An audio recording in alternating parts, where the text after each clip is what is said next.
ಲೋಕೋಪಯೋಗಿ ಇಲಾಖೆಯ ಅಧಿಕಾರಿಗಳ ವಿರುದ್ಧ ರೊಚ್ಚಿಗೆದ್ದ ನಾರಿಯರು ಬೆಳಗಾವಿ ಜಿಲ್ಲಾಧಿಕಾರಿ ಕಚೇರಿ ಎದುರಿಗೆ ಇರುವ ರಸ್ತೆ ಹಂಪ್ ತೆರವು ಮಾಡಿ ಆಕ್ರೋಶವನ್ನ ವ್ಯಕ್ತಪಡಿಸಿದ್ರು. ಇನ್ನೇನು ಕೆಲ ದಿನಗಳಲ್ಲಿ ಬೆಳಗಾವಿಯ ಚಳಿಗಾಲದ ಅಧಿವೇಶನ ಬರುತ್ತೆ. ಲೋಕೋಪಯೋಗಿ ಇಲಾಖೆಯ ಅಧಿಕಾರಿಗಳು ಹದಗೆಟ್ಟ ರಸ್ತೆಗೆ ತೇಪು ಹಚ್ಚುವ ಕೆಲಸ ಮಾಡಲು ಮುಂದಾಗ್ತಾರೆ. ಸಮರ್ಪಕ ಹಂಪ್ಗಳನ್ನು ತೆರವು ಮಾಡುವ ಬದಲು ಅರೆಬರೆ ಹಾಳಾದ ಹಂಪ್ಗಳನ್ನು ದುರಸ್ತಿ ಮಾಡುವ ಗೋಜಿಗೆ ಹೋಗೋದಿಲ್ಲ ಎಂದು ಕನ್ನಡಪರ ಹೋರಾಟಗಾರ್ತಿ ಕಸ್ತೂರಿ ಬಾವಿ ಅಸಮಾಧಾನವನ್ನ ವ್ಯಕ್ತಪಡಿಸಿದ್ರು.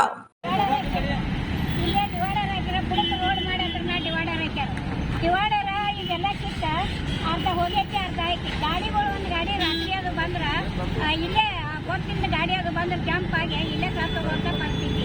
ಯಾವುದೋ ಒಂದು ಡೆಲಿವರಿ ಪೇಷಂಟ್ ಆಗಲಿ, ಯಾರೋ ಒಂದು ಬೈಕ್ ಮೇಲೆ ಬರೋ ಹೆಣ್ಮಕ್ಳಾಗಲಿ ಇಲ್ಲಿ ಬಂದ್ರೆ ಅಂದ್ರೆ ಯಾರೋ ಗೊತ್ತಿದ್ದಾಗ ಇವ್ರು ಜಗ್ಗದಿಲ್ಲಿ ಒಳಗೆ ಕುಂತಿದ್ರು ಅಂದ್ರೆ ಸತ್ತ ಮ್ಯಾಗ ಎಲ್ಲರೂ ಬರ್ತಾರೆ, ಇದ್ದಾಗ ಯಾರೂ ಬರೋಂಗಿಲ್ಲ. ಇದು ಸಣ್ಣ ಕಾಣಂಗಿಲ್ಲ. ಆಮೇಲೆ ಇಲ್ಲೇ ಡಿ ಸಿ ಅವ್ರು ಆಯ್ತಾರು, ಜಿಲ್ಲಾ ಪಂಚಾಯತಿ ಸಿ ಒ ಆಯ್ತಾರು, ತಾಲೂಕ್ ಪಂಚಾಯತ್ ಅವ್ರು ಆಯ್ತಾರು, ಆರ್ ಸಿ ಆಫೀಸ್ನವ್ರು ಆಯ್ತಾರು. ಇಲ್ಲೇ ಮುಂದೆ ಕೋರ್ಟ್ ಐತಿ, ವಕೀಲರು,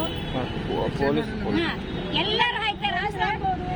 ಲಕ್ಷ್ಮೀ ಹೆಬ್ಬಾಳ್ಕರ್ ಮನೆ ಇದಾರ ನೋಡ್ರಿ. ಅವ್ರದ್ದು ಒಬ್ಬರು ಯಾರ್ದು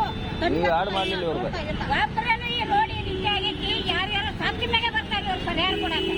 ಅದನ್ನ ತಗೊಂಡು ಏನ್ ಮಾಡಿದ್ವಿ, ಕೊಟ್ಟ 56 ಲಕ್ಷ ಪರಿಹಾರ ಕೊಡ್ತಾರೆ. ಅದಕ್ಕಾಗಿ ನೀವು ಆಟ ಆಡಿದ್ರಿ. ಅದಕ್ಕಾಗಿ ನಾವು ಬಾಲಿನ ನೋಡಿದಿವ್ರಿ, ಯಾರು ಮಾಡ್ಯಾರ ಅಂತ ಹೇಳ್ತಾರೆ. ನೋಡಿದಿವ್ರಿ 2-3 ತಿಂಗಳ ಯಾರು ಎಲ್ಲ ಗಾಡಿಗಳು ಬಿಡಕ್ ಹಾಕ್ತಿದ್ರು. ಲೋಕಲ್ ಈ ರೋಡ್ 6 ಗಾಡಿಗಳು ಬಿಡಕ್ ಹಾಕದ, ಬೈಕ್ ಗಾಡಿಯವ್ರಿಗಂತೂ ಕೆಂಪು ಮಾಡತೈತಿ.